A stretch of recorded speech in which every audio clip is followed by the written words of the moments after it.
आज का हमारा टॉपिक रहेगा, हमने जो लॉजिकल रीजनिंग में जो क्वेश्चन आंसर किए है उसी को हम है ना जो टॉपिक किया है उसके हम क्वेश्चन आंसर करेंगे। पहले थोड़ा सा मैं ना आपको एक आइडिया दे देता हूं कि हमने अभी तक क्या जाना है।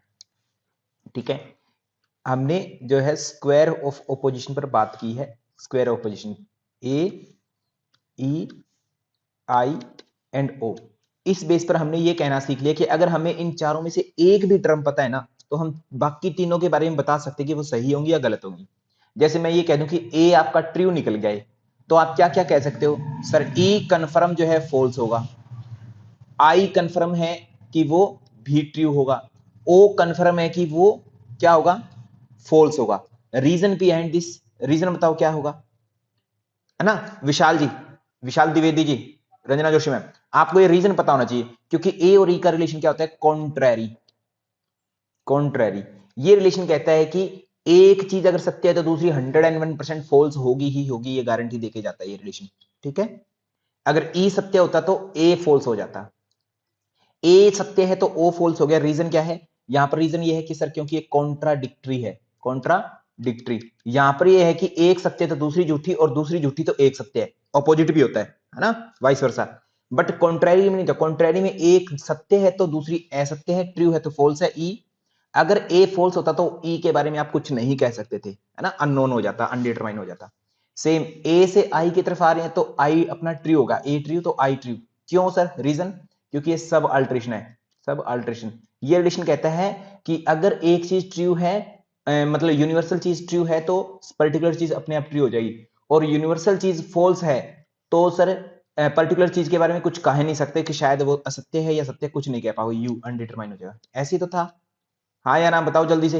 ये चीजें आपको आ रही है? किस कोई विद्यार्थी, देवयानी लम टूर में, क्या आपको ये बातें आ रही है? कोई विद्यार्थी ऐसा सर जिसको अभी तक ये समझ में ना हो? कोई भी, कोई भी। सर जो आपने टेबल बनाना बताया था उसमें डाउट है। ओके, मैं उस पर लेकर चलूंगा आपको। ठीक है, पहले एक बार इसको मैं क्लियर करवा दूंगा आपसे ना। बहुत बढ़िया रंजना जोशी मैम, मैं यही सुनना चाह रहा था आपसे। ओके, तो अब मैं आपको एक नई स्टेटमेंट दे रहा हूं कि मुझे पता लगता है, मुझे पता लगा, पहले मुझे रिकमेंड किया गया कि ओ अपना ट्रू है, तो उस बेस पर मुझे बाकियों के स्टेटमेंट के बारे में बताओ, बाकियों के रिलेशन के बारे में बताओ, क्या क्या होगा बाकियों के बारे में। इफ आपको ये कहा जाए कि ओ इज ट्रू, ओनली ये कहा जाए, तो बताओ क्या कहने वाले हो? सर ए डेफिनेटली फॉल्स होगा। क्या होगा? डेफिनेटली 100%। 100% का मतलब सी सर कोई अदर चांस नहीं है इसके कुछ भी होने की, तो फॉल्स, क्योंकि कॉन्ट्राडिक्टरी है, डिक्टोरी। ओके, ई के बारे में सर ए फॉल्स है तो ई क्या होगा? सर कुछ नहीं पता, ट्रू भी हो सकता है और अनट्रू भी हो सकता है। ठीक है, ओके, कुछ भी हो सकता है, कॉन्ट्रैरी हो सकता है। ठीक है, यानी ई जो है अपना अननोन हो जाए, हमें नहीं पता क्या है, और ई अननोन है तो डेफिनेटली आई के बारे में गारंटी है क्या कुछ भी होने की? सर बिल्कुल भी नहीं पता, आई भी क्या है ये भी अननोन हो जाए, क्योंकि कॉन्ट्राडिक्टरी है ना, इसका भी पता। ऐसे हो जाएगा। समझ में आ रही है बात? Okay, clear. अब मैं आपको लेकर के चलता हूं आगे। हम टेबल की बात कर रहे हैं, कुछ विद्यार्थी कह रहे हैं सर टेबल हमें क्लियर नहीं है, तो टेबल की बात करूं मैं, तो टेबल को हम बनाते हैं यहां पर ना। ठीक है, ओके, तो टेबल में क्या क्या था सेम बनाने की कोशिश कर रहा हूं। आप प्लीज अपनी कॉपी पर जरूर बना के सीख लेना उस टेबल को, क्योंकि खुद नहीं बनाओगे तो उस टेबल का कोई महत्व नहीं है। ठीक है, उस टेबल का कोई महत्व नहीं है।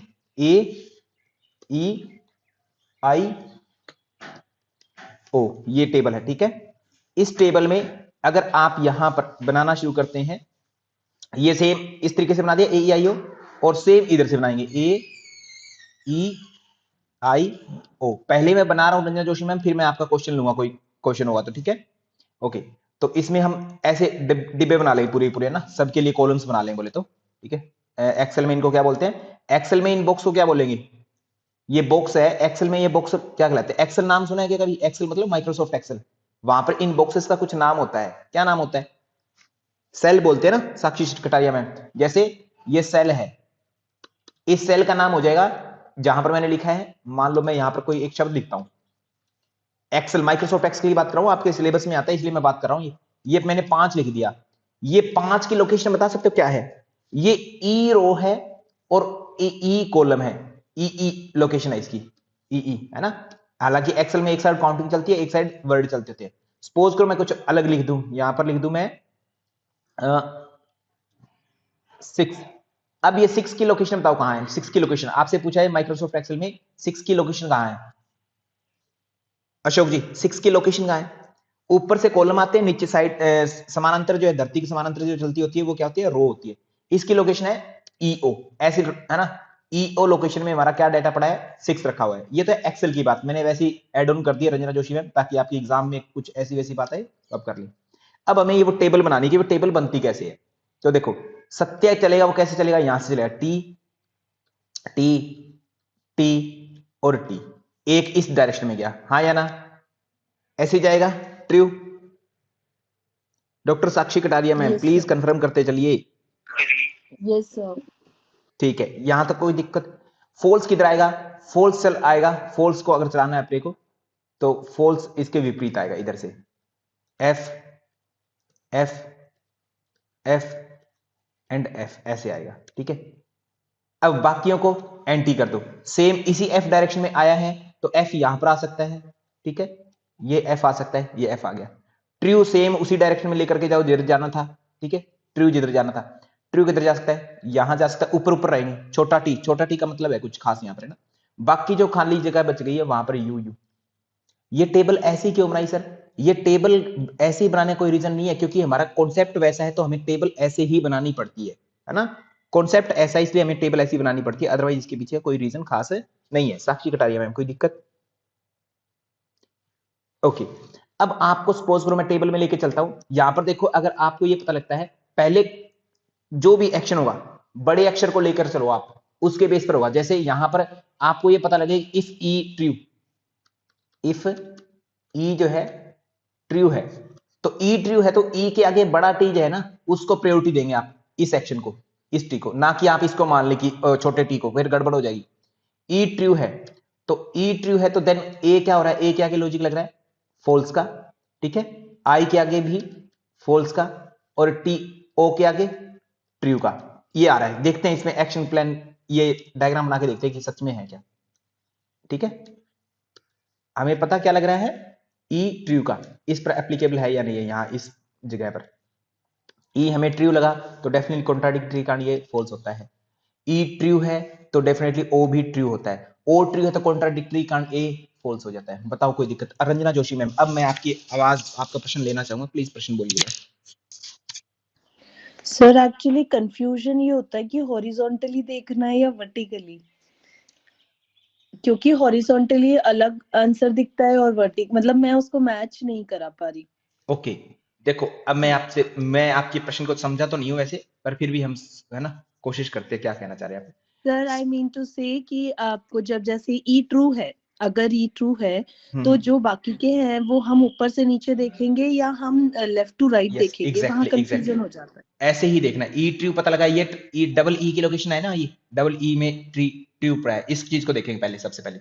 हम्म। अगर आपको ये पता लग जाए इफ ई ट्रू ये कहा जाए, इफ ई ट्रू, तो ई के सामने हम्म। बड़ा टी ढूंढो कहां है। बड़ा टी ये रहा डबल ई लोकेशन पर। लोकेशन पता लग गई, ये डबल ई का मतलब क्या है? हाँ हाँ ये एक हाँ। सेल में, ये सेल है एक डबल ई नाम की सेल है, इसमें डाटा पड़ा है अपना, इस डाटा को उठाना हम्म। है। इसको पिक किया, अब इस हम्म। रो में चलना है अपने को, इस रो में। इसको मैं हाईलाइट कर दूं रो को, ताकि आपको और हम्म। क्लियर हो। ठीक है, इस रो में देखना है, ओनली रो। अब ये हॉरिजेंटल बोलेंगे या इसको क्या दूसरा नाम क्या लिया आपने? वर्टिकल, हाँ। वर्टिकल क्या ये हॉरिजॉन्टली है। हॉरिजॉन्टल हो गया ना? अब बताओ मैम, हाँ जी। अब क्लियर है? यही था ओके। या प्रश्न कोई और था? नहीं यही था सर। ओके मतलब हमेशा हमें हॉरिजॉन्टल ही देखना है। Always always. अभी हमें ना कुछ और एग्जांपल लेके देखते हैं, एग्जांपल कुछ और लेते हैं ना, फिर आपको क्लियर हो जाएगा। एग्जांपल कुछ और हम्म। लेते हैं। बताओ किसको लूं ट्रू, ट्रू किसको मानूं इनमें से अलावा? सर जैसे आई है। ओके, इफ आई ट्रू ये कहा जाए मुझे, पहले पहले ये कहा जाए तो बाकियों पर क्या हम्म। फर्क पड़ जाएगा इस चीज से ना। ए को ले हम्म। लेते हैं, ई को ले लेते हैं, ओ इसी पर कमेंट कर सकते हैं, बाकी तो तीन बचे हैं। हम्म। आई ट्रू है तो किसको लेंगे? यहां पर हाईलाइट करता हूं, आई के सामने बड़ा टी चाहिए, ये रहा आई के सामने बड़ा टी। हम्म। ठीक है, तो इसके बेस पर बिहाफ पर हमें चलना है, अभी इस लाइन में चलना है ऐसे, ये मिल गया ओके। है ना। हम्म। ठीक है, तो हम्म। हमें कमेंट क्या आया कि if I true then A will be U unknown, E will be definitely false, O will be U. ठीक है ऐसा। अब हम इसमें मिलाते हैं।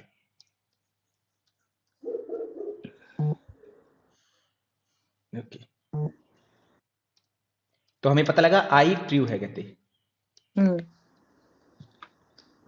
ठीक है आई ट्रू है, तो कॉन्ट्राडिक्टरी कारण ई क्या होना चाहिए, definitely false. Yes false. Okay. और ए जो है ये क्या होना चाहिए, क्योंकि थोड़े के बारे में हमें पता है तो ए के बारे में श्योरिटी नहीं दे सकते, कुछ से सब की ओर आते तो इंडक्टिव रीजनिंग होता है, इंडक्टिव कहती है पॉसिबिलिटी की, गारंटी नहीं देती। पॉसिबिलिटी है कि शायद ये ट्रू हो जाए और पॉसिबिलिटी ये भी है कि शायद फॉल्स हो जाए, यानी अननोन हो गया यू ए, ठीक है। ए अननोन है तो इसका कॉन्ट्राडिक्टरी भी हमें नहीं पता है कि अगर टी होगा तो ये एफ हो जाएगा, एफ है तो ये टी हो जाएगा, अननोन रहेगा ओ भी, हाँ या ना। ठीक है हाँ जी सर। ओके। तो A U E F U, U F U ऐसा कुछ लिखने को मिला, यू एफ यू मिल रहा है आपको टेबल में भी, हाँ हाँ। ठीक है। अगर आप बीजिए तो कोई बात नहीं है, बाद में मैं आपको बाद में अलग से पढ़ा दूंगा, कोई दिक्कत नहीं मैम, ठीक है। नहीं मुझे समझ, मैं समझ रही हूँ okay sir, okay thank you ah ma'am, रहा है thank sir. You. Okay okay doctor Sakshi Kataria ma'am, कोई और विद्यार्थी प्लीज जिसको इश्यू हो, अशोक जी, देवयानी लामबतुरे मैम।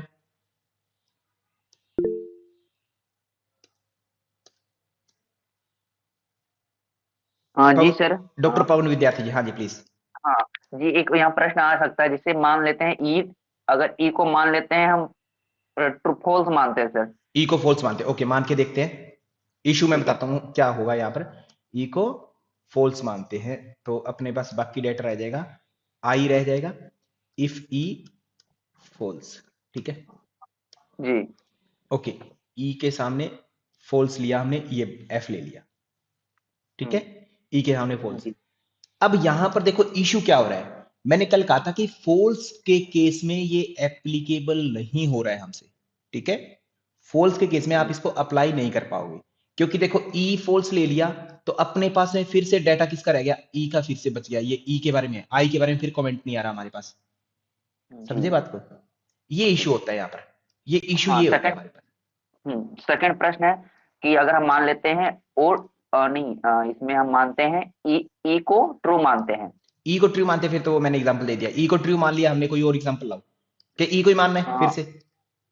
नहीं आचार्य जी, इसमें एक्चुअल में अच्छा ए को ट्रू मानते हैं, मैं ए को ट्रू, इफ ए ट्रू माना है ना, तो मैं हाईलाइट करके देता हूं, ट्रू कौन सी ये हो जाएगा जगह, ठीक है हाईलाइट कर दिया, डबल ए हमारी सेल हो गई, ठीक है। जी ए ट्रू है तो ई पर फर्क पड़ना चाहिए, फॉल्स हो जाएगी ई, आई ट्रू हो जाएगा, ओ एफ हो जाएगा, ठीक है। यानी आई ही ट्रू हो रहा है, बाकी सब फॉल्स हो रहे हैं, देखते हैं लोकेशन में देखते हैं, इफ ए ट्रू, ठीक है। ए ए भी तो ट्रू हो रही है ना आचार्य जी। ए तो अपने आप में है ही है ना, वो तो हमें गिवन है ना, उसको तो हमें क्वेश्चन मार्क करना ही नहीं है। अगर ए ट्रू है, ए ट्रू दे दिया हमें, हमें किसी ने कहा कि ए ट्रू है तो बताओ अदर स्टेटमेंट पर क्या इफेक्ट पड़ेगा, इफ ए ट्रू देन ओ पर डेफिनेटली फॉल्स, कॉन्ट्राडिक्टरी कांड, हाँ या ना माननीय आचार्य जी। और ए के कारण ई, ए ट्रू है तो दोनों एक साथ ट्रू रहते हैं, फॉल्स और कॉन्ट्रारी कांड, और ई फॉल्स है तो डेफिनेटली उसका उल्टा या वो क्या होता है ट्रू, और इसके कारण ए के सब अल्टरेशन कांड की ये ट्रू हो गया, समझ आई। तो दो ए की आई ही ट्रू है, बाकी सब फॉल्स है ए ट्रू होने पर, यही तो लिखा हुआ है देखो, आई जो है वही ओनली ट्रू है, बाकी सब फॉल्स है, हाँ या ना। ओके, अगर जिससे हम बोल दिए उसको काउंट नहीं करना है, बाकी अदर को बोलना वो है, तो तीन बोलना है। वो क्योंकि काउंट हो गया ना, ठीक जी है। जी जी। मान लो अपने दोनों के पास में 100 रुपए है, मेरे पास 70 है, तो बताओ पवन विद्यार्थी के पास कितने हैं, अब मेरा तो ऑटोमेटिक काउंट हो गया, क्लियर ही कर दिया मैंने, बता ही दिया, तो बस आपका रह गया ना बताना, ओके समझे। हाँ किसी का कोई प्रश्न है प्लीज। यस एक के बेस पे ही दूसरे को समझा जा सकता है ना। हाँ हाँ हाँ हाँ एक के बेस पर है ना, एक आपको दिया रहेगा ये क्वेश्चन, अभी मैं शुरू करूंगा आपकी क्वेश्चन आंसर सेशन कैसे होगे। एक आपको दिया रहेगा कि अगर ऐसी सिचुएशन है कि जिसमें एक सही है या एक फॉल्स है तो बाकियों पर क्या इंपैक्ट आने वाला है, ठीक है। और एक और प्रश्न है आचार्य जी, कि यहाँ पर इस कॉलम में स्मॉल टू, स्मॉल टी और स्मॉल एफ है दो जगह, इनको नहीं लेना, ये जस्ट ये उत्तर के रूप में है, ये पहले नहीं लेंगे, इनका लॉजिक नहीं है, इनको हम बाद में लेंगे, मतलब ये आंसर के रूप में है, ठीक है। इनको हम पहले इमेजिन नहीं करने वाले, ये मतलब है इनका, समझे सर। ओके जी जी जी मतलब इनको हम छेड़ने वाले नहीं है, जैसे मान लो आपको कहा जाए ए ट्रू, तो आप ए ट्रू के चक्कर में इस आई के आगे जो ट्रू लिखा है ना इसको लेके आएंगे, यहां इसको लेंगे, ठीक है ओके। ओके, इसको नहीं लेके आएंगे। अब समझ में आ रही है? जी ओके, रेणुका मैथ्स मैम, तो आगे करें, क्वेश्चन आंसर पर चलें। कोई इश्यू है तो प्लीज आप रेज कर सकते हैं। माइक मैंने सभी का इसलिए ऑन कर रखा है क्योंकि कहीं भी कोई लॉजिक छोटा भी छूट गया तो आगे कोई बात अपने काम की नहीं रहेगी। लॉजिकल रीजनिंग का ये मेथड है। तो ये आपके सामने क्वेश्चन एक्सपोज करूं, इस क्वेश्चन का आंसर निकालने की कोशिश करो, क्या हो सकता है। रंजना जोशी मैम क्लास चले गए क्लास से? पवन विद्यार्थी जी, ओम, मेरी आवाज आ रही है? जी जी आ रही, कॉल रहे जी हो जी, सर। हाँ जी, प्लीज बताइए। रंजना जोशी मैम उत्तर दीजिए ना प्रश्न का। डॉक्टर रंजना जी, कहां से बोल रहे हैं? इतनी दूर से बोल रहे हैं, आवाज बहुत कम आ रही है आपकी। ओके, देखो प्रश्न में बनाते हैं पहले। कहते दो स्टेटमेंट है which are in such a relation that truth of one implies the truth of other but conversely. ठीक है, अब यहां पर पहली बात तो आपको समझना पड़ेगा, ठीक है, कि क्या है ये स्क्वायर ऑफ अपोजिशन होता है, ऐसे ले आओ। ठीक है, ए है, ई है, आई है और ओ है। यहां पर इन स्टेटमेंट का नाम दो, ऑल प्लास्टिक आर सिंथेटिक ए है, सम प्लास्टिक आर सिंथेटिक आई है, सम प्लास्टिक आर नॉट सिंथेटिक ओ है, नो प्लास्टिक आर सिंथेटिक ई है। पहली बात तो बहुत सारे लोगों को प्रश्न समझ नहीं आया होगा, तो प्रश्न समझ लो। यहां पर क्या करा है, दो स्टेटमेंट है, कहते हैं इनमें से which are such in a relation, एक रिलेशन को खोजना है अपने, कौन सा रिलेशन है, ए और ई के बीच में होता है कॉन्ट्रैरी। ठीक है, एक का ट्रुथ जो है दूसरे के ट्रुथ को भी सत्य करता है, मतलब एक के सत्य से दूसरे के सत्य का आभास होता है।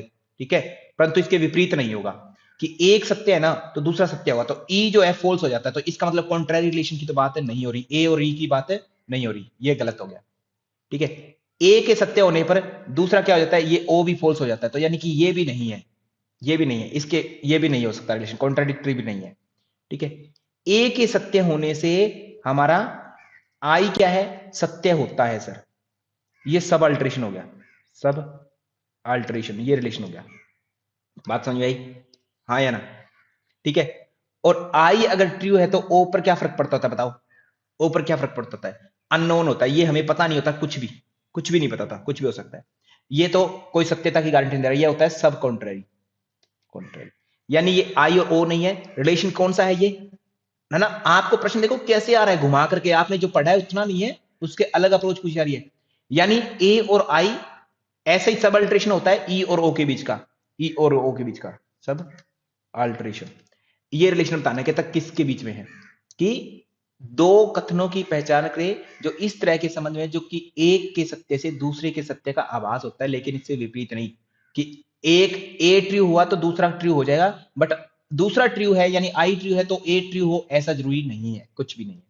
तो या तो ए एंड आई का रिलेशन होगा, ठीक है, या ई एंड ओ का रिलेशन होगा। ठीक है, ऐसा।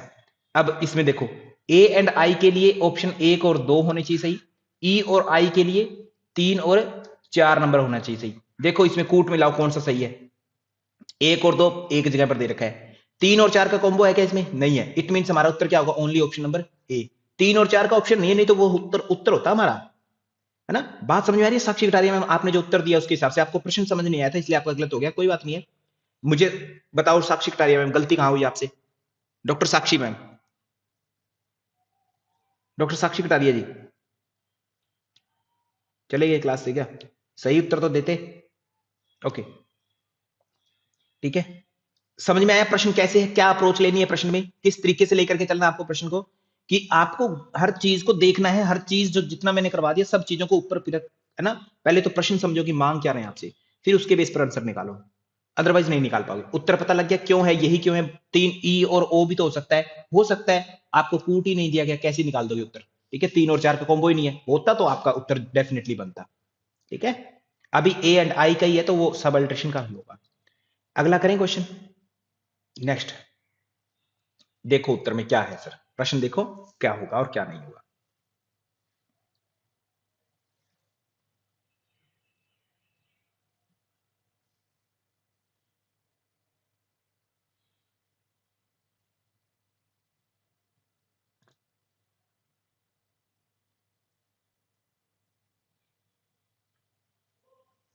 थोड़ी एक्स्ट्रा इंफॉर्मेशन दे दूं, हालांकि बताई हुई है स्क्वायर ऑफ ऑपोजिशन में कैटेगोरिकल प्रेपोजिशन होती है, कैटेगोरिकल प्रोपोजिशन, ठीक है।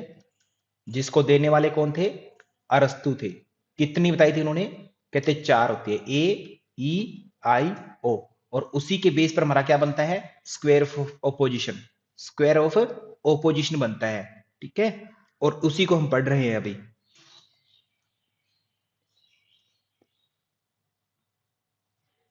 ओके, आंसर दिया। क्या है कि स्क्वायर ऑफ ओपोजिशन फिर है A proposition is given as true, A अपने को सत्य दे दी, तो कहते हैं बाकी कौन सी करेक्ट होगी। पहले तो हम ये डायग्राम बना लेते हैं। डायग्राम इजी है, टेबल से ज्यादा इजी डायग्राम है, जिसको समझ में आ गया तो। नहीं समझ में आया तो टेबल भी इजी है, कोई बड़ी बात नहीं है। If A true, E I ओ बना लिया। ए अगर ट्रू है तो उसके सामने जस्ट ये वाला कॉन्ट्राडिक्टरी कारण ये डेफिनेटली फॉल्स होगा, ठीक है। ए ट्रू है तो डेफिनेटली सब अल्टरेशन के कारण आई ट्रू होगा, और आई के जस्ट क्रॉस में है तो वो फॉल्स हो जाएगा। ऐसे होता है सर। अब बना दो उत्तर, बन गया उत्तर। क्वेश्चन डायग्राम बना, उत्तर बन गया। देवयानी लामबतूरे में समझ नहीं आता क्या आपको? एक बार में बताया हुआ, ठीक है। देखो जी, ई प्रेपोजिशन फॉल्स होगी, यानी पहले की बात सही लग रही है। ई प्रेपोजिशन फॉल्स होगी, ए ट्रू होगा तो। आई प्रेपोजिशन ट्रू होगी, O will be false. Okay, पहली क्लियर होगी सर, इसके अलावा और कोई उत्तर नहीं हो सकता। फिर भी हम चेक करते हैं अगले उत्तर क्यों नहीं है हमारी। ई प्रेपोजिशन ट्रू, ट्रू तो नहीं होगी सर, ए के ट्रू होने पर ई सही नहीं हो सकती। ई फॉल्स, आई प्रेपोजिशन फॉल्स नहीं हो सकती ए के ट्रू होने पर। ई ट्रू, आई फॉल्स नहीं हो सकती सर ये, इसलिए बाकी के नहीं है, इसलिए ओनली ऑप्शन नंबर ए का अपना राइट होगा। रिलेशन क्या बोल दिया यहां पर? ए का ई के साथ में कॉन्ट्रैरी है, ए का आई के साथ में सब अल्टरेशन है। नाम याद होना चाहिए इनका रिलेशन का, ठीक है। आई का ओ के साथ में सब कॉन्ट्रैरी है, सब कॉन्ट्रैरी है। ए का ओ के साथ में या ई का आई के साथ में कॉन्ट्राडिक्टोरी है, ठीक है। इनका मीनिंग पता हो आपको, एग्जामिनर के पास में इतना सही है। ये स्क्वायर ऑफ ओपोजिशन, इसी को घुमा फिरा करके वो हजारों टाइप के क्वेश्चन बनाता है, घुमा फिरा करके बनाता है इसी को ही, और उसके पास कोई काम नहीं है, ठीक है। और कुछ भी नहीं आता उसको, इसी को लेकर के आगे पीछे करता रहता है वो। नेक्स्ट उत्तर दो क्वेश्चन का।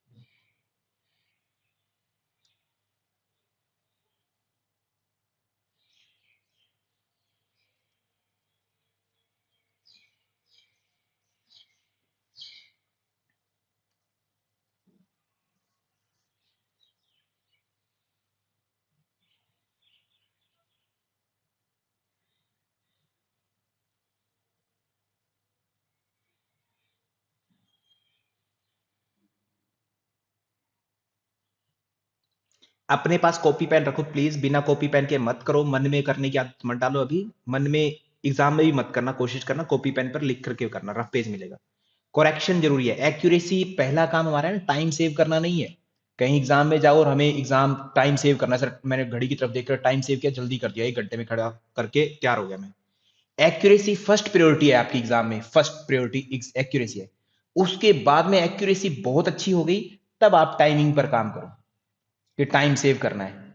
अदरवाइज टाइम सेव किया हुआ आपके कोई काम का नहीं, जल्दी से क्वेश्चन पेपर कर दिया और गलत उत्तर दे दिए, कोई टाइम का क्या मतलब है फिर सेव करने का? कोई मतलब नहीं है ना। तो एक्यूरेसी ज्यादा जरूरी है। Monika Gupta ma'am, accuracy, accuracy किसको बोलते हैं? सटीकता को, वो जरूरी है ज्यादा, ठीक है। उस पर फोकस करना है आप सभी को, याद रखना। तो अब हम चेक करते हैं सर इस प्रश्न को कैसे। Consider the following statement with reference to the proposition some girls are not student. Not student O statement है, ठीक है। ओ के स्टूडेंट पर कहते बताना है क्या डिस्ट्रीब्यूटेड है क्या नहीं है। कैसे बनाया था? ए ई आई ओ, वैसे तो आपको सब मैंने बताया हुआ है, फिर भी इसमें डिस्ट्रीब्यूशन बनाना था तो डी डी यू यू, यही था। इसमें नीचे यू से खत्म हुआ है तो यू डी बताओ कोई दिक्कत है तो? कोई दिक्कत इसमें? ठीक है, कुछ नहीं है। ओ स्टेटमेंट में कौन डिस्ट्रीब्यूशन होगा? आगे होता है, पहले होता है सब्जेक्ट, यहां पर मैंने सब्जेक्ट बताया हुआ है, यहां पर प्रेडिकेट, ठीक है। क्या क्या कैसे कैसे बता दो सर एक एक चीज को, है ना। ओ में सब्जेक्ट अनडिस्ट्रीब्यूटेड है और प्रेडिकेट है वो डिस्ट्रीब्यूटेड होता है हमारा। तो प्रेडिकेट टर्म कौन है? स्टूडेंट है।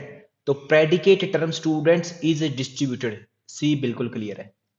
ठीक है, अगेन कह रहे हैं अपना सब्जेक्ट टर्म क्या है, girl is undistributed, C D उत्तर होगा। सी और डी कहां पर है, ऑप्शन नंबर डी में। समझ में नहीं आता क्या आपको साक्षी कटारिया मैम एक बार में चीजें, मोनिका गुप्ता मैम गलतियां करनी है, ठीक है बताओ कोई दिक्कत। सब्जेक्ट कौन है, सब्जेक्ट अपना गर्ल है, ठीक है, और प्रेडिकेट कौन है, गर्ल स्टूडेंट है, प्रेडिकेट पिछला होता है। इसलिए ये देखो कंफ्यूजन है या नहीं है, सब कुछ सही देकर के आपके साथ खेल दिया इन्होंने, है ना। सब्जेक्ट टर्म स्टूडेंट, कोई जल्दी से देखेगा गलत कर देगा। तो please Monika Gupta ma'am be alert, है ना, गलतियां बहुत करते हैं। आपको चीजें नहीं आती तब हमसे गलतियां, कोई दुख नहीं होता, जब एग्जाम में चीजें आती थी और घर जाके आके देखते कि गलतियां हो गई, वो सबसे बड़ा दुख होता है। प्लीज इसको थोड़ा सा मैनेज करना ना, ठीक है। ओके, आगे करें, नेक्स्ट प्रश्न पर चले। बहुत ही बढ़िया रंजना जोशी मैम एक बार में।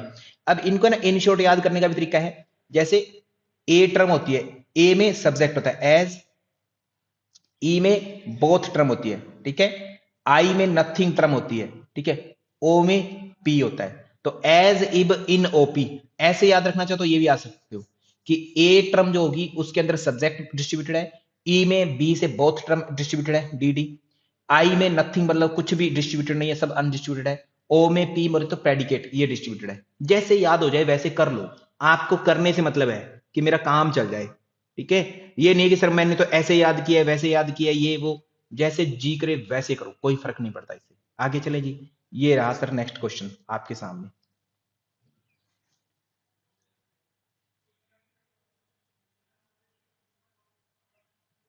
Doctor Divya Lakshmi ma'am please प्रश्न का उत्तर दीजिएगा, समझ में आ रहा है तो आपको।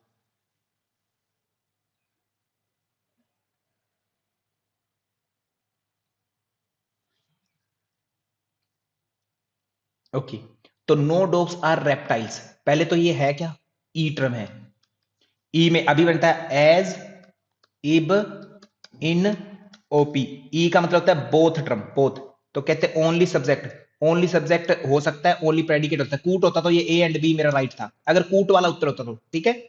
बट यहां पर क्या दे रखा है देखो, both subject and predicate term, C single उत्तर मांगा गया तो मोस्ट पॉसिबल यानी बेस्ट आंसर क्या है, ऑप्शन नंबर सी। बाकी को चूज मत कर देना यहां पर, ठीक है। अगर कूट होता तो मैं उस वे में बता रहा हूं कि ए बी हो जाता आपका, बट यहां पर कूट नहीं है, डायरेक्ट उत्तर मांगा है एक ही वे में, तो सी उत्तर हो जाएगा एज, इब, ई बी, ई में बोथ होते हैं, आई में नथिंग, आई एन का मतलब, ओ पी का मतलब प्रेडिकेट होता है ओ टर्म में, ए का मतलब सब्जेक्ट, ठीक है। डन है सर, आगे चले डॉक्टर विशाल। ये रहा क्वेश्चन, करो जी। मांग क्या रखा है, हमें क्या देना है क्या नहीं देना है बताओ, प्रश्न में उत्तर।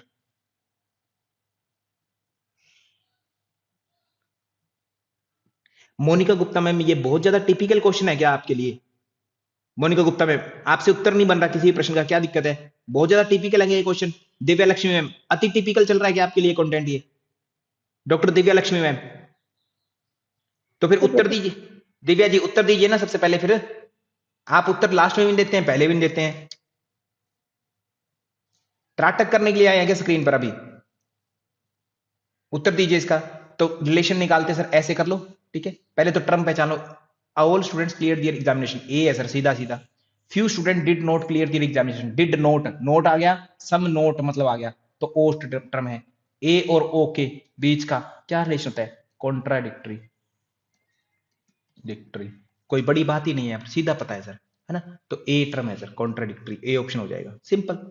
आगे चलो नेक्स्ट, आओ जल्दी फास्ट हो जाओ जितना उसकी जल्दी, ठीक है। सोचने की जरूरत ना हो मोनिका गुप्ता मैम ऐसे क्वेश्चंस में, आपको जल्दी से पता होना चाहिए हर चीज का, और आंसर दो।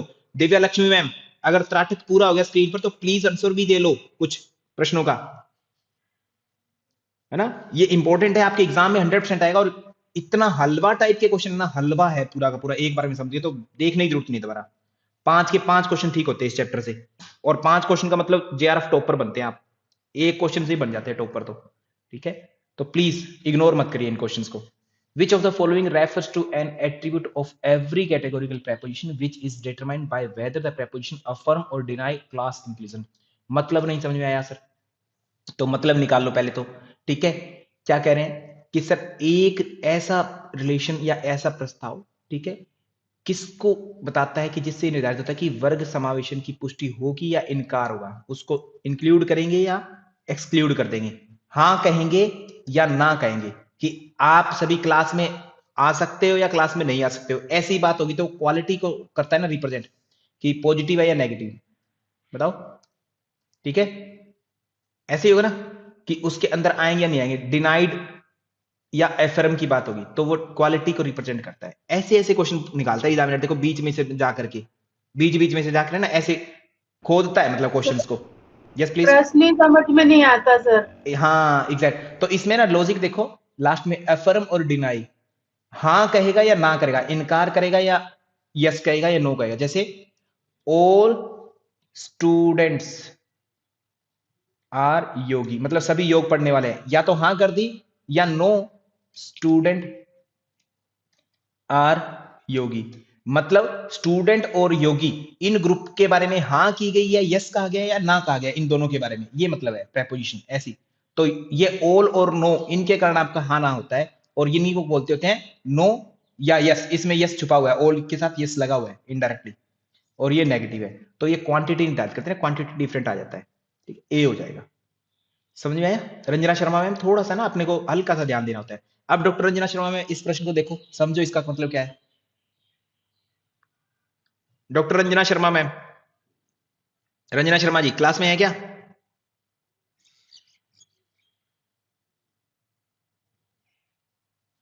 सर सम स्टूडेंट लग गया, आई है ये, आई पॉजिटिव होता है और पर्टिकुलर होता है, ठीक है, हो गया। एफिर्मेटिव बोलते हैं ना, एफिर्मेशन बोलते हैं, यस को ना एफिर्मेशन बोलते हैं, ओके। नेगेटिव को नेगेशन, नेगेटिव आदि बोलते थे सीधा, ओके। तो इन सब के नाम भी लिख लेते, क्या क्या है। यूनिवर्सल एफिर्मेटिव होता है ए, पॉजिटिव। पर्टिकुलर एफिर्मेटिव होता है आई, ये भी पॉजिटिव होता है। यूनिवर्सल नेगेटिव, नेगेटिव है बट यूनिवर्सल है, ई होता है। पर्टिकुलर नेगेटिव ओ होता है और नेगेटिव होता है, हो गया। आगे नेक्स्ट क्वेश्चन।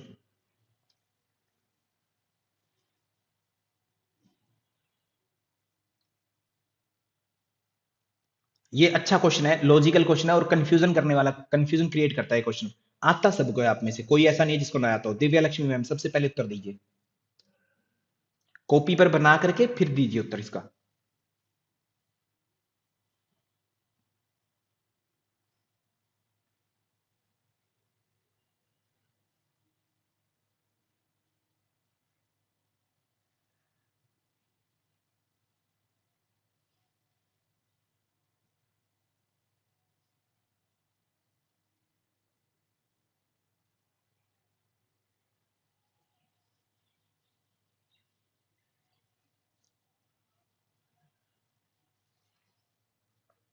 बहुत ही बेहतरीन, रंजना शर्मा मैम सबसे पहले उत्तर दिया।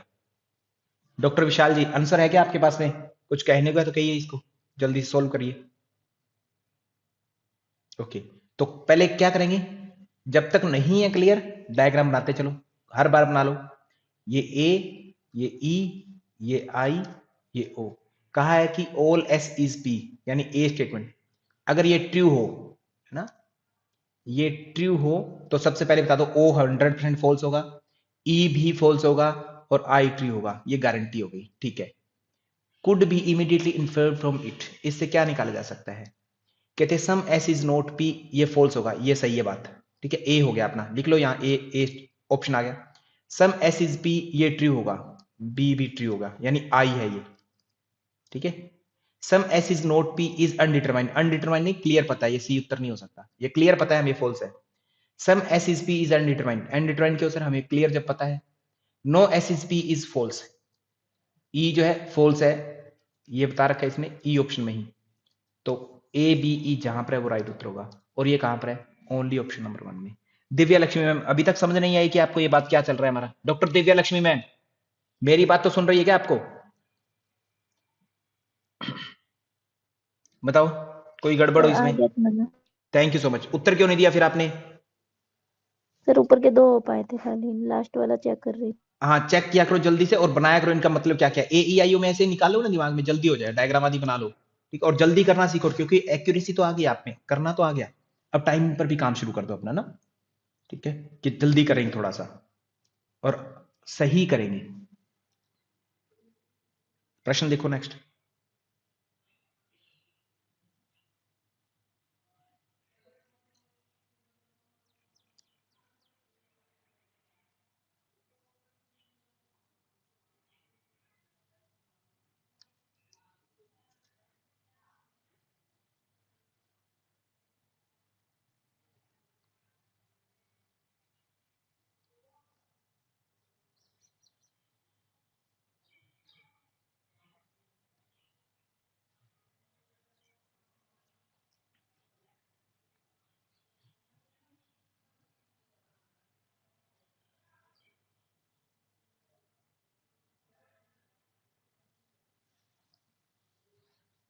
ओके, जब दोनों आधारवाक्य उद्देश्य विधेय है, ए ई आई है, ए ई आई ओ, ये होता है स्क्वायर ऑफ ऑपोजिशन। इन सब की खासियत ये है कि जब भी स्क्वायर ऑफ ऑपोजिशन बनेगा, जब सब में सब्जेक्ट प्रेडिकेट जहां है वहीं रहे, ऊपर पीछे ना, आगे पीछे ना हो जाए, नहीं तो गड़बड़ हो जाएगी। इनकी गुणवत्ता में भिन्नता हो, किसमें? क्वालिटी डिफरेंट हो। क्वालिटी डिफरेंट का मतलब है कि एक पॉजिटिव होगा तो एक नेगेटिव, ठीक है। यानी रिलेशन जो बनना है, या तो ए और ई के बीच में बन सकता है, ए और ई का रिलेशन, या ए और ओ का रिलेशन बनेगा सेम, या क्या बनेगा, ई एंड आई का बन सकता है, ई एंड आई का। इसके अलावा कोई रिलेशन नहीं होगा इसमें, इतने रिलेशन हो सकते हैं। यानी कि आपके पास संभावना किसकी है? ए और ई को बोलते हैं कॉन्ट्रैरी, ए और ओ के बोलते हैं कॉन्ट्राडिक्टरी, कॉन्ट्राडिक्टरी। तो आप पहले काट दो, सब ये नहीं हो सकता, सब अल्टरनेट, ये दो ए या बी इनमें से हो सकता है। तो पूछा है प्रीमाइस सेम है, but they differ in quality only, only quality में चेंज हो, note quantity, only quality, quantity मतलब सेम रहेगी, यू यू, ए ई का हो गया, यानी कॉन्ट्रैरी हो गया, ऑप्शन नंबर बी। हाँ या ना? कोई बड़ी बात है क्या इस प्रश्न में? रंजना जोशी मैम, उत्तर कैसे कॉन्ट्राडिक्टरी किया है आपने? कुछ आता नहीं है क्या? आपने पढ़ा नहीं है क्या अभी तक कुछ भी? कुछ तो पढ़ लो Ranjana Joshi ma'am. Okay, option number B होगा या कैसा? क्लियर है? रेणुका महतो मैम, आगे चले प्रश्न पर। साक्षी कटारिया मैम, समझ में आया प्रश्न? क्या क्या प्रश्न था? रंजना शर्मा मैम, मधु दुबे जी, प्रश्न समझ में आया? जी sir. Okay, thank you so much. आगे चलते नेक्स्ट प्रश्न पर। ये रहा प्रश्न sir. Okay next.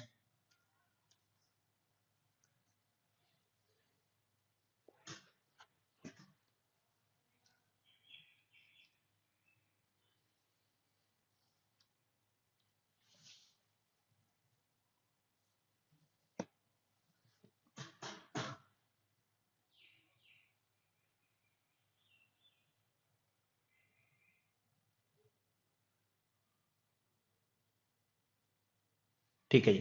If the proposition that no man are honest, यानी E statement I, is taken to be false, then which of the following proposition can be claimed certainly not to be true? True, guarantee true कैसे? E false हो जाए तो guarantee किसकी होती है true होने की? सर उसके कॉन्ट्राडिक्टरी की। कॉन्ट्राडिक्टरी होता है उसका ई का ओ होता है, ई का आई होता है कॉन्ट्राडिक्टरी, यही होता है, इसी की गारंटी है ये फॉल्स होने पर। बट बाकी के अननोन हो जाएंगे, यही ट्रू है, अपोजिट ट्रू होता है इसका जस्ट। Okay done sir. तो all man are honest, no A के बारे में।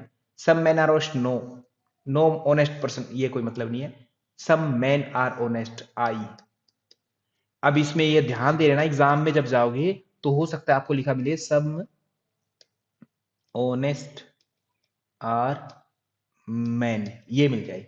तो आई का सब्जेक्ट प्रेडिकेट चेंज कर दो तो क्या रहता है? सेम सी ही सेंस रहती है, कभी बदलता नहीं है। तो ये ई भी ट्रू हो सकता है, बट ई और सी दोनों दिया गया है, तब आपका ओनली एंड ओनली सी ही रहेगा, याद रखना। दोनों दिया गया तो ठीक है, तब ओनली ओनली सी रहेगा।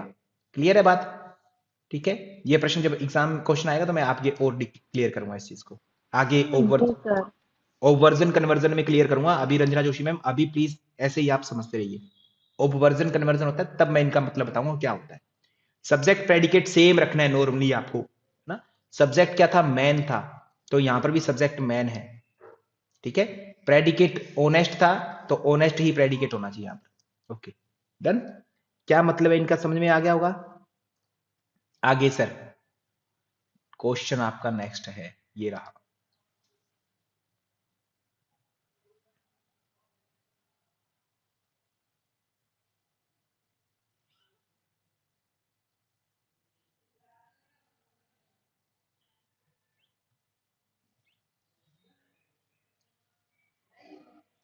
क्या कहा?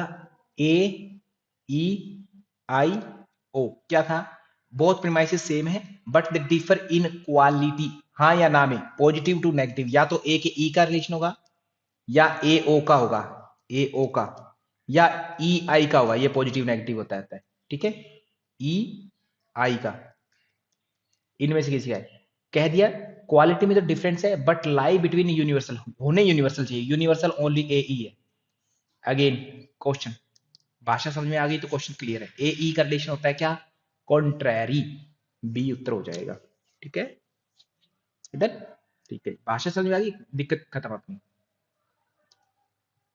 ओके, देखो इसको प्रश्न को।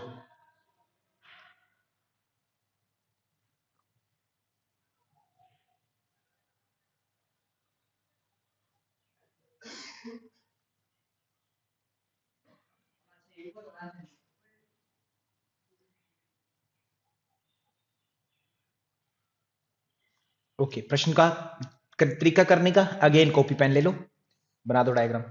ठीक है, ये सबसे बेस्ट है sir. A E I and ओ क्या कहा है? स्क्वायर ऑफ पोजीशन में दो proposition so related that they can not both be false. एक साथ दोनों फॉल्स नहीं हो सकती। ठीक है, ए टी है तो ये क्या हो जाता है ना? अब हमें नहीं पता है कैसे करना है, तो इसको कुछ भी मान लो। ए टी है तो ये क्या हो जाता है? ये डेफिनेटली फॉल्स होता है।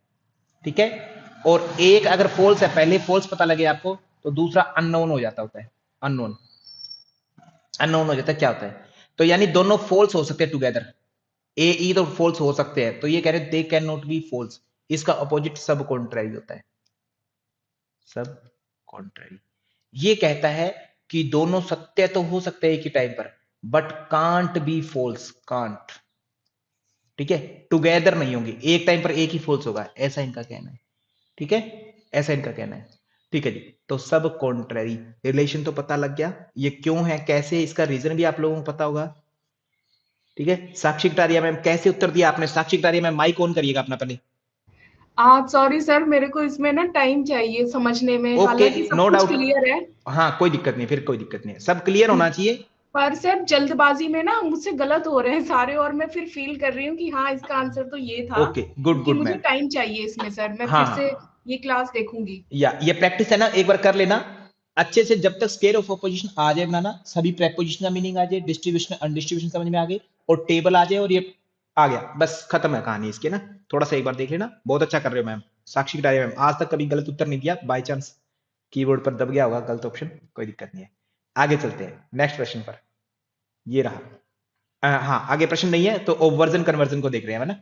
तो आगे एक टर्म है ओबवर्जन, कॉन्ट्रापोजिशन, कन्वर्जन, ये शब्द है हमारे, इनका मतलब क्या वो देखते हैं। देखो अभी तक है ना हमने एक चीज देखी, ऑल मेन आर ऑनेस्ट।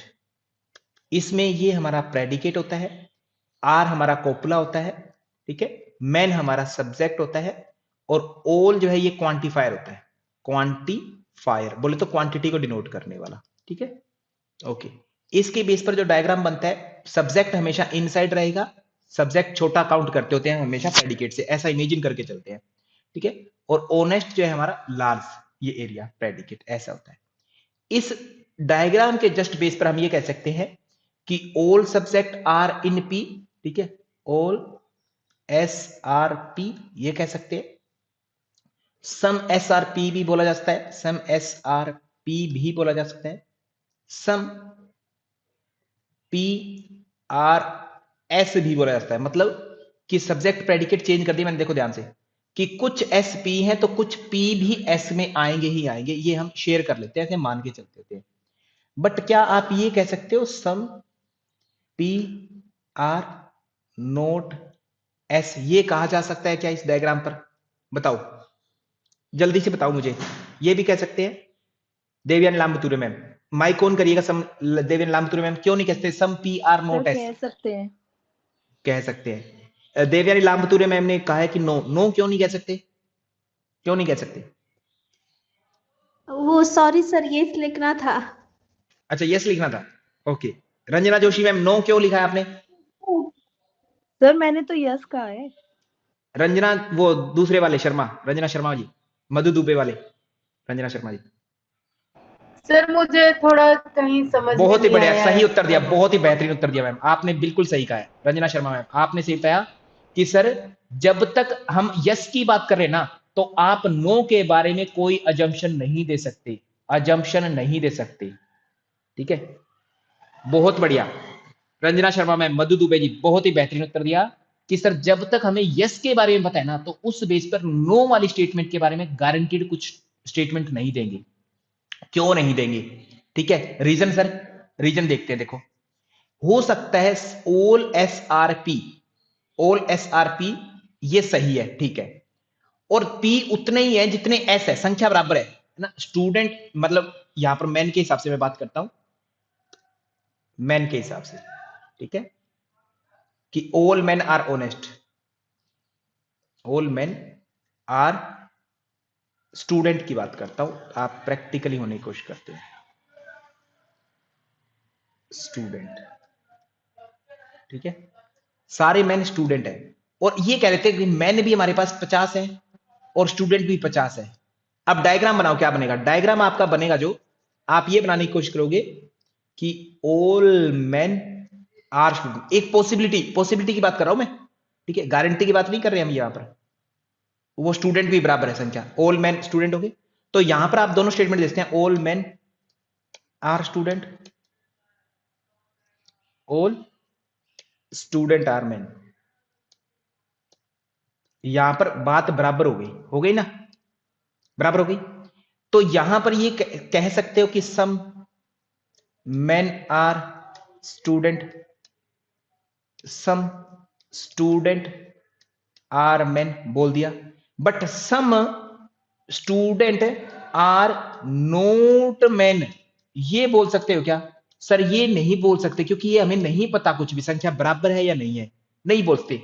यानी कि जब हमें यस के बारे में पता है ना जब तक बात, तो नोट पर डायरेक्टली हम नहीं आते हैं, सम के बारे में इंडक्टिव के रूप में नहीं, डिडक्टिव के रूप में नोट पर नहीं आते हैं, उसके विरोध में जरूर आ जाएगी। जैसे ऑल एस आर पी जब बोला गया ना, ये ट्रू है, तो आप सीधा बोल सकते हो इसकी ई टर्म रॉन्ग होगी। ई टर्म क्या होगी? नो एस आर पी, ये फॉल्स जरूर है, ये फॉल्स जरूर है, इतना बोल सकते हो। बट आप ये नहीं कह सकते इनडायरेक्टली कि सम पी आर नोट एस, ये नहीं बोलते, क्या आपका संख्या बराबर हो, ऐसा। बात समझे मैं क्या बोल रहा हूं यहां पर? किसी को ना समझ में आई प्लीज बोलो, क्या दिक्कत है यहां पर, इशू? ठीक है, मैंने सब्जेक्ट प्रेडिकेट को चेंज करवाने की बात कही आपसे, है ना, कि क्या हो सकता है क्या नहीं हो सकता। यानी कि कुछ बातें आपके लाइनों के अंदर होती हैं, इनबिल्ट होती है, इनबिल्ट होती है, ठीक है। जैसे ऑल मैन आर स्टूडेंट बोलते हैं, ऑल मैन, सारे के सारे मैन स्टूडेंट में आ रहे हैं। अब हमें संख्या तो नहीं पता एक्चुअली में बराबर है क्या है, तो हम इसका डायग्राम नॉर्मली ऐसे बनाते हैं कि मैन छोटा, सब्जेक्ट छोटा रख लेते हैं, प्रेडिकेट है वो बड़ा कर लेते हैं, हमें जब तक संख्या नहीं पता है। संख्या बराबर होगी तो उतने में काम चल जाएगा। हम मान के चलते कि संख्या बराबर नहीं है, तो इस बेस पर एक कंक्लूजन ये निकल जाता है कि ऑल मैन आर स्टूडेंट से some man are student confirm हो जाता है, some student are man, predicate subject change करके ये भी कंफर्म हो जाता है। ये गारंटी ट्रू है, अभी तक ये गारंटी ट्रू है। बट इस बात की कोई गारंटी नहीं है हमारे पास में कि some student are not man, इसकी कोई गारंटी नहीं है, नो गारंटी। बट अगेन इसकी गारंटी जरूर है, सेम सब्जेक्ट सेम प्रेडिकेट रखो ना, some man are not student, कुछ मैन स्टूडेंट नहीं है, इसकी गारंटी जरूर है कि ये फॉल्स है, पक्का ये फॉल्स है, क्योंकि ए टर्म जब ट्रू होती है तो उसमें सेम सब्जेक्ट सेम प्रेडिकेट साथ में ओ फॉल्स होता है, कॉन्ट्राडिक्टरी रिलेशन है ना, कॉन्ट्राडिक्टरी। हाँ या ना, ये समझ में आ रही है बात Ranjana Joshi ma'am? Sir confusion हो रहा है। ओके, देखो ध्यान दो, ध्यान से बिल्कुल, all S R P a term है, मुझे इसके बेस पर आपने क्या कहा कि सर मैं ये कह सकता हूं कि सम एस आर पी, बोल सकते हैं आप, हाँ या ना? हाँ। क्यों? क्योंकि स्क्वायर ऑफ ऑपोजिशन में ये रिलेशन कहलाता है हमारा A E I O. If A is true then definitely I will be true, definitely O will be false, definitely E will be false, हाँ ना? ठीक है, इतनी बातें Yes, लिखे sir. जाए तो ये आई हो गया अपना, ये लिख सकते हैं, कहते कह दिया हो आपने, ठीक है। और क्या कह सकते हैं? सम, सेम सब्जेक्ट प्रेडिकेट के साथ में, सम एस आर नोट पी, ये नहीं कह सकते आप, ओ है ये नहीं कह सकते क्योंकि ये फॉल्स है, ये नहीं कह सकते। समझे बात को? समझ में आई क्या? Yes, sir. ये नहीं कह सकते आप, ओके। और क्या नहीं कह सकते sir, no S is P, E, ये भी नहीं कह सकते आप, ये भी कहना आपका गलत हो जाएगा, ठीक है। यानी सेम सब्जेक्ट सेम प्रेडिकेट के साथ में केवल एक ही बात कह सकते हो इस बेस पर कि all S are in P, तो some S are in P also, ये बात सत्य होगी। इतनी ही बात आप अभी कंफर्म कर सकते हो आप, और कुछ कंफर्म नहीं कर सकते, ठीक है। अब मैं कहता हूं कि प्लीज आप ना सब्जेक्ट और प्रेडिकेट चेंज करके क्या बात बोल सकते हो वो वाली बताओ मुझे। अभी तक क्या था, सेम सब्जेक्ट सेम प्रेडिकेट, तो इतनी बातें आपने बोल दी। अब मैं नेक्स्ट बात बोलता हूं, देवयानी लामतुरे मैम, हमारे पास एक इमरजेंसी है जिसमें हमें सब्जेक्ट और प्रेडिकेट का स्थान बदलना है, इंटरचेंज करना है। सब्जेक्ट की जगह प्रेडिकेट, प्रेडिकेट की जगह सब्जेक्ट चलाइए, तो उस टाइम हम क्या क्या बोल पाएंगे, क्या क्या बोल पाएंगे, वो कथन निकलवाने मुझे आपसे, है ना। पी सब्जेक्ट है पी आर एस, तो सम पी आर एस बोल सकते हैं। अगर सम एस आर पी सत्य है ना, याद रखना, सम एस आर पी सत्य है तो सम पी आर एस ऑटोमेटिकली सत्य होता है, तो ये बात सत्य हो जाएगी। Change subject and predicate change कर दिया हमने, तब की बात कर रहा हूं मैं, ठीक है। अब ये बात क्लियर है क्या, बोलो भाई यस कोई। सर, हाँ जी सर। ओके, इतना। अगेन ये सत्य है तो सम पी आर नोट एस, ये बोल सकते हैं, हाँ या नहीं, बताओ। Yes sir. अब ऊपर वाली बातें भूल जाओ, ऊपर वाली सारी मैं डिलीट कर रहा हूं, ऊपर वाली, ठीक है, ये समझ लो डिलीट कर दी। अगर आई ट्रू होता है, if I is true then O will be क्या, ओ का क्या होगा बताओ, ये बताओ मुझे। If I will be true then O will be क्या, ट्रू। गारंटीड ट्रू, हाँ। गारंटीड ट्रू होता है। यस सर, नहीं, ट्रू और फॉल्स दोनों हो सकते, नहीं सर गारंटेड ट्रू है। ओके चलो मैं मानता हूं, आपकी बात मानता हूं रंजना शर्मा मैम, आप बोले वाले हैं इसलिए मैं आपकी बात मान लेता हूं, ठीक है। ओके, प्रैक्टिकली करते हैं। If A is true then O क्या होता है, फॉल्स होता है ना। हाँ If, जी सर। तो आई ए ट्रू होने पर आई ट्रू होता है गारंटी से, फिर इसका मतलब ये ट्रू भी हो सकता है फॉल्स भी हो सकता है, दोनों हो सकते हैं, ओ। अनडिटरमाइंड है। समझ में आई अब बात, अब समझ आई, हम्म। ठीक है। प्रैक्टिकली आके करो ना तो समझ में आता है, यानी O will be undetermined, undetermined, तो ये मैं बात सीधे तौर पर नहीं कह सकता कि सम पी आर एस तो सम पी आर नोट एस, ये मैं सीधे तौर पर गारंटीड बात नहीं कर सकता, ये अनडिटरमाइंड हो जाएगी। और अनडिटरमाइंड जो संभावना वाली बात है वो हम बोलते ही नहीं होते फिर, है ना, ये गलत है ये बात, सम पी आर नोट एस। अब कुछ समझ आई मैं क्या कहना चाह रहा था, some P S are sir. Not S, ये बात गलत है, नहीं बोल सकते इसको, गारंटीड नहीं बोल सकते। हाँ पॉसिबिलिटी जरूर है कि ऐसा हो जाएगा शायद, गारंटीड नहीं है, फॉल्स है, फॉल्स भी नहीं है, अनडिटरमाइंड है। अनडिटरमाइंड बातों का कोई लेना देना नहीं होता, है ना, अनडिटरमाइंड बातों का कोई लेना देना नहीं होता लॉजिक में। गारंटी है उसी की बात करो, इतनी गारंटी दे सकते हो और कुछ नहीं। एक्चुअल में गारंटी की बात करें तो ऑल एसआरपी के बेस पर आपके पास में दो ही कथन कहने योग्य है, क्या, इतना ही, ये जो लिखा हुआ है आपकी स्क्रीन पर कि some S are P and some P are S, subject predicate को चेंज कर दो, तो इतना ही। और तीसरी बात कुछ भी गारंटी नहीं दे सकते, दे सकते हो कुछ भी तीसरी बात, कोई स्टेटमेंट देना चाहो कुछ भी, सब्जेक्ट प्रेडिकेट को कितना भी चेंज कर लो, कोई बोलना चाहो तो बोल के दिखाओ मुझे।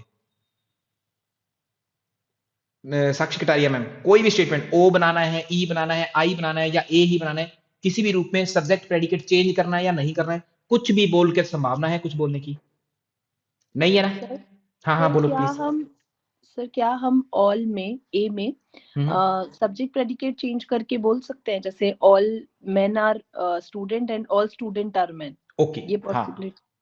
ये इसकी, हाँ इसी पर मैं बात कर रहा हूं, ठीक है, कि आपने कहा कि ऑल मेन आर स्टूडेंट, आपने क्या कहा कि sir all men are student, ऐसे बन गया, ठीक है।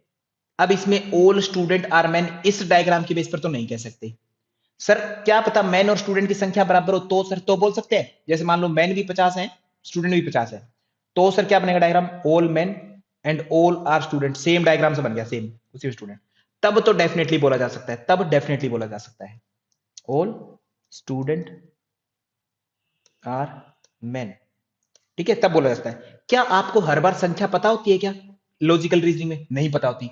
जब संख्या पता नहीं, कुछ नहीं पता, बस एक पॉसिबिलिटी लिए घूम रहे हो आप, पॉसिबिलिटी। और फिर मैंने कहा कि पॉसिबिलिटी वाली बातें अनडिटरमाइन होती है, कि पक्का नहीं होती, होगी या नहीं होगी। गारंटी जहां आती है वही बोलो, तो इसकी गारंटी नहीं है। तो इसीलिए आप ऑलवेज ये बात कभी नहीं बोल सकते कि all man are student, A true है, सब्जेक्ट प्रेडिकेट सेम रख के, और उसको इंटरचेंज करके ऑल स्टूडेंट आर मैन कभी नहीं बोलेंगे, ये रॉन्ग होगा हमेशा, ठीक है, वाइस वर्सा इसका रॉन्ग हो जाएगा। अब समझ में आया? बताओ प्लीज। ठीक है, क्योंकि पॉसिबिलिटी है, मैं मान रहा हूं, 100% मान रहा हूं, इसमें कोई दो राय नहीं है, बट गारंटी नहीं है, तो ये बात रॉन्ग है। रॉन्ग बोले तो हमारे कोई काम की नहीं है फिलहाल, इतनी बात है। गारंटी मिले वहीं तक बोलो, जिसकी गारंटी नहीं है प्लीज मत बोलो, वो चीज सही नहीं है ना। जब तक किसी चीज के बारे में पता नहीं है, नो कमेंट, इतनी बात है लॉजिकल रीजनिंग में, ठीक है ना। जब तक तुम्हें किसी के बारे में पता नहीं होता ना, तो तुम्हें किसी कुछ कहने की जरूरत नहीं होती है। वो ऐसे बोलते थे ना हम लोग, है ना, व्यवहारिक जीवन में ऐसा, ठीक है, कि अगले की क्या सिचुएशन है तुम्हें क्या पता, वो ऐसा क्यों कर रहा है, ऐसा, ठीक है। तो समझ में आई थोड़ी सी बात? इसी को हम बोलते हैं पोजीशन को बदलना। क्या बोलते हैं? पोजीशन को बदलना। तो शब्द देखो यहां पर क्या है, कॉन्ट्रा पोजीशन, पोजीशन, पोजीशन से जुड़ी चीजें हैं यहां पर। ऑब्वर्जन में भी समथिंग ऐसा है, कन्वर्जन में भी समथिंग ऐसा है। देखेंगे उसमें एक्चुअल में क्या है, मैंने जस्ट आपको बताया कि क्या क्या करने वाले हैं आगे जाकर के, है ना, एक ओवरव्यू दिया है। तो कंक्लूजन होते हैं हमारे 2-3 प्रकार से। कंक्लूजन कैसे निकालते हैं? जैसे मान लो एक स्टेटमेंट दे दूं मैं, ऑल ए आर बी, इसके बेस पर कंक्लूजन निकाल के दिखाओ मुझे, क्या क्या निकाल सकते हो, है ना, ऑल ए आर बी। तो आप दो टाइप के कंक्लूजन निकाल सकते हो। अगर सेम सब्जेक्ट सेम प्रेडिकेट निकलेगा तो सेम सब्जेक्ट सेम प्रेडिकेट, तो if A is true then definitely I will be true, nothing else. I क्या है इसका? सम ए आर बी, ये कंक्लूजन निकल सकता है। अगर आपका मन करे कि चेंज करना है सब्जेक्ट प्रेडिकेट को, इंटरचेंज, उसके बेस पर आप फिर सम बी आर ए भी बोल सकते हो, बोथ विल बी ट्रू। एक ही लाइन से आपने कंक्लूजन निकाल दिया। क्या निकाला? एक ही लाइन में कंक्लूजन था। जैसे मैंने कहा कि मैम आपका नाम क्या है? सर मेरा नाम Devyani Lambture, I am a female. Okay, definitely आप एक, हम संभावना प्रेडिक्ट करते हैं कि आप मां बनेंगे, ठीक है, पिता नहीं बनेंगे, मां बनेंगे। इस समाज में जब आपका रुतबा होगा एक संतान के रूप में, तो वो आपको मां बोलेगा, सिंपल। अपने आप में कंक्लूजन दे दिया आपने, अपना नाम बताया, अपना आइडेंटिटी बताई, उसी में same all A are B. ये ऑल ए आर बी ऐसे बोला, बोलते ही उसके अंदर छुपा हुआ था कंक्लूजन। क्या छुपा हुआ था? कि सम ए आर बी या सम बी आर ए, अंदर छुपा हुआ था। इसको छुपा हुआ कंक्लूजन, वन लाइन का कंक्लूजन बोलते हैं, वन लाइनर कंक्लूजन, ठीक है। हालांकि ऐसी कोई टर्म नहीं है, मैं आपको समझा रहा हूं। एक ही लाइन में छुपा हुआ कंक्लूजन, किसी और की चीज नहीं है। इसको बोलते हैं इम्प्लीकेट, ठीक है। कंक्लूजन क्या है? इम्प्लीकेट, अंदर ही अंदर छुपा हुआ है, इम्प्लीकेट। इम्प्लीकेट का मतलब क्या होता है? अपने आप पर इंप्लाई हो जाए ना, जो अप्लाई हो जाता है, ठीक है, अपने आप से निकालता है इम्प्लीकेट। तो इम्प्लीकेट, ठीक है। इम्प्लीकेट कंक्लूजन वो होता है जो अंदर ही अंदर होता है, और जिसके अंदर सब्जेक्ट प्रेडिकेट चेंज कर दो या सीधा बोल दो, एक ही होता है। केवल एक आधार से, एक ही आधार है, प्रीमाइस एक ही है, पी का मतलब प्रीमाइस, उससे सिंगल कंक्लूजन निकल रहा है, तो इम्प्लीकेट है। कन्वर्जन में क्या होता है? कन्वर्ट करते दो प्रीमाइस की जरूरत पड़ेगी आपको, दो स्टेटमेंट की जरूरत पड़ेगी, तब कंक्लूजन निकलेगा। इतनी बात होती है, ठीक है। दो आधार से निकले निष्कर्ष, तो वो मीडिएट कंक्लूजन है, क्योंकि मीडियम की यूज पड़ी है आपको। इमीडिएट का मतलब तुरंत निकल गए, ठीक है, तुरंत निकल दिया है, वो होता है। क्लियर? इनका मतलब आगे और समझाऊंगा मैं। थैंक यू टू ऑल, धन्यवाद आप सभी का, thank you so much, thank you. आप कक्षा में बहुत अच्छा लगा। प्लीज आगे की पीपीटी देख लेना ताकि कंफ्यूजन बन जाए, उस कंफ्यूजन को दूर करना मेरा काम है। Thank you so much.